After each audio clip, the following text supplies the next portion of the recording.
அந்தாதி பாடல் 15. தன்னளிக்கென்று முன்னே பல கோடி தவங்கள் செய்வார், மண்ணளிக்கும் செல்வமோ பெறுவார் மதிவானவர்தம்.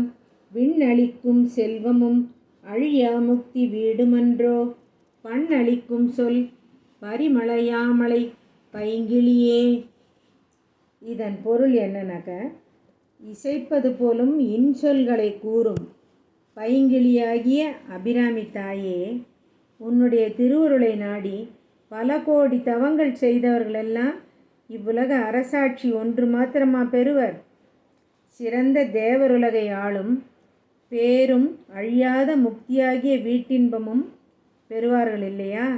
அன்னையின் அருள் அப்படிப்பட்டது. இதற்கு 100 பலன் பெரும் செல்வமும் பேரின்பம்னா மோட்சமும் பெறுவது அப்படின்னு சொல்லப்பட்டிருக்கு.